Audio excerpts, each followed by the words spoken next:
Ka-business ma'am, ano nga ba yung mga 7 factors na dapat natin tandaan sa pagpili ng negosyo? Number 1, syempre kailangan natin ng market demand analysis. Kailangan natin ng thorough assessment sa market demand para sa chosen industry na gusto mong itayo.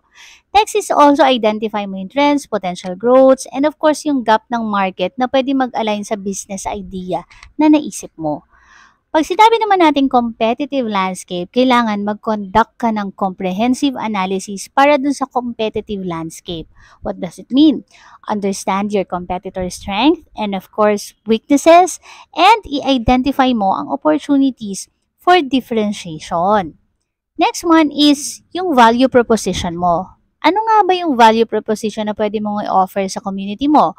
Mag-craft ka ng compelling value proposition na malinaw na nagde-define paano ang business mo will solve a specific problem or fulfill a need for your target audience.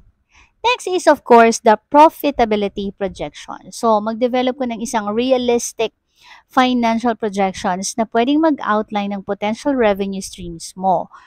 And of course, yung cost structures at kung paano yung projected profits ninyo. I-evaluate mo yung scalability ng iyong business model.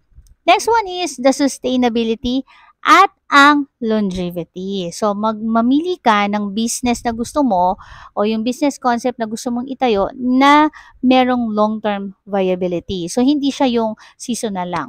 I-consider mo din kung paano mo yung business mo mag-a-adapt sa changes ng industry and of course the economic landscape. That's super important. Next is of course the skill alignment. So kailangan assess your potential skills, expertise, and your passions.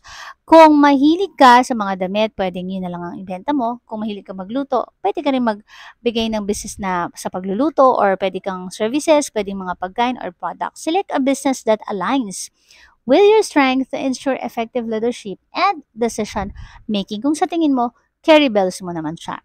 And of course, the target audience. Ayan, i-segment mo yung target audience mo. I-define mo, ano ba yung target audience na gusto mong makapture? Mga Gen Z ba yan? Mga lolo't lola, nanay, tatay, mga business owner ba yan? Kailangan ibase mo rin yan sa demographics or psychographics and of course, the behavior. So, i-tailor mo yung offerings mo to cater their specific needs and preferences.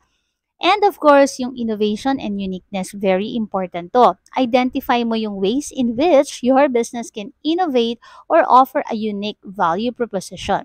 Explore how you can stand out and capture attention in a competitive market. So, wag yung gusto mo lang. Kailangan, syempre, yung gusto ng mga tao. And next one is the regulatory compliance. I-research and understand mo yung mga legal and regulatory requirements that is associated sa business mo o yung chosen industry mo. So, ensure your business that adheres to all necessary regulations and requirements. So, yun lang naman yung pwede kong i-share sa inyo. And lastly, of course, the exit strategy. Hindi naman tayo forever magtatrabaho no? So, kailangan mag-develop ko rin ng clear exit strategy. Or paano mo siya ipapasa sa mga anak mo ba? O kung gusto mo ba siyang ibenta in the future.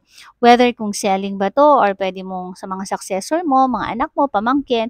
And another option is of course, a well-defined plan.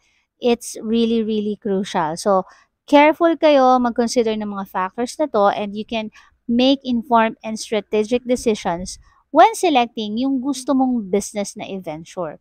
So, of course, dapat to align to with your goals and maximize your chances of success. So, sana may natutunan kayo sa aking sharing na to kung ano yung mga factor na dapat ninyong tandaan kapag gusto ninyong mag-business. Once again, this is your business mom, Lynn, and I hope to see you on our next video. Share mo lang to if sa tingin mo nakakatulong to sa ibang tao. See you!